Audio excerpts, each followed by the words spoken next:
आने वाली कड़ी अब और भी दिलचस्प होने वाली है। शेर ने अपने दुश्मनों का घेरा पूरी तरह कस दिया है। अब उसे आहत की दूसरी शादी का राज भी पता चल चुका है। वो अपनी मां से ये बात शेयर करता है, लेकिन साफ कह देता है कि घर में किसी और को इसका अंदाजा नहीं होना चाहिए, जब तक कि आहत पूरी तरह से उसके जाल में न फंस जाए। शेर बड़े सपने दिखाता है आहत को। सोचो, अगर तुम 22 करोड़ लगाओगे तो 200 करोड़ की कमाई कर सकते हो। इंतजाम तुम्हें ही करना होगा। अपने अब्बा से बात करो, शायद उनके पास बचत पड़ी हो। असल में शेर का असली इरादा यही है कि उसके बीमार बाप के वो सारे पैसे वापस निकलवाए जाए जिन्हें लोगों ने उसकी बीमारी के दिनों में हड़प लिया था। आहत इस लालच में आकर अपने पिता बदर जमान से लड़ पड़ता है। अब्बा, आप मेरी बात क्यों नहीं समझ रहे? मुझे बस एक बार अमेरिका जाने दीजिए। वहां पहुंचते ही डॉलर की बारिश होगी। मैं आपका हर पैसा दुगुना तिगुना कर दूंगा, वादा करता हूं। बदर जमान बेटे की जिद और जुनून से परेशान हो जाते हैं। उन्हें समझ नहीं आता कि करें तो क्या।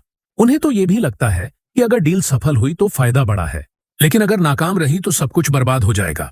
इसी बीच फहद गुस्से में चिल्लाता है, अगर पैसा हमें ही लगाना था तो शेर की जरूरत ही क्या थी? घर का माहौल और गर्म हो जाता है, लेकिन आखिरकार बदर जमान बेटे की जिद के आगे हार मान जाते हैं। वो चेक साइन करके सारा पैसा आहत को दे देते हैं। आहत भागता हुआ शेर के ऑफिस पहुंचता है। कुर्सी पर नजर डालकर सोचता है, इससे बड़ा दफ्तर और इससे बड़ा साम्राज्य मैं खड़ा करूंगा। उसी वक्त शेर अंदर आता है और हैरान होकर पूछता है, आहत, तुम यहां? आहत मुस्कुराकर बताता है कि पैसों का इंतजाम हो चुका है।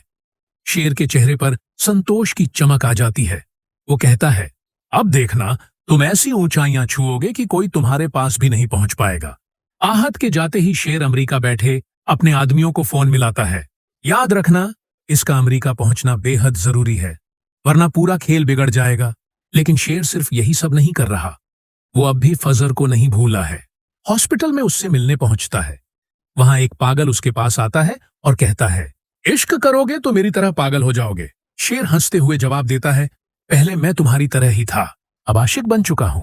फजर चुपचाप काम करती हुई उसके पास से गुजरती है, लेकिन इस बार ठहर कर कह देती है, पहले तुम पागल नहीं थे, अब हो गए हो। यह सुनकर शेर का दिल खिल उठता है। उसके लिए यह छोटा सा पल भी बड़ी खुशी बन जाता है। दूसरी ओर आहत अपनी दूसरी बीवी से फोन पर कह रहा होता है, अगर मरजान वहां चला आया तो मैं तुम्हें बुला लूंगा, बस मुझे एक बार अमेरिका जाने दो। पीछे खड़ी मरजान ये बात सुन लेती है। वो तड़प कर कहती है, तुम अमेरिका जा रहे हो और मुझे बताया तक नहीं? आहत घबराकर सफाई देता है, मगर मरजान फट पड़ती है, मैं यहां अपने बच्चे के गम में डूबी हूं और तुम दूसरी दुनिया के सपनों में। ये कैसी बेरुखी है। इधर हॉस्पिटल का एक और मंजर, काका साहब दर्द से तड़प रहे हैं। उनकी बेटी ताज बीबी गुस्से में स्टाफ और डॉक्टरों पर चिल्लाती है, मेरा बाप अंदर जान से लड़ रहा है और तुम सब खड़े तमाशा देख रहे हो। कहानी यहीं रुकती है, लेकिन असली खेल तो अब शुरू होगा। शेर का घेरा कस चुका है, आहत फंस चुका है और आने वाले वक्त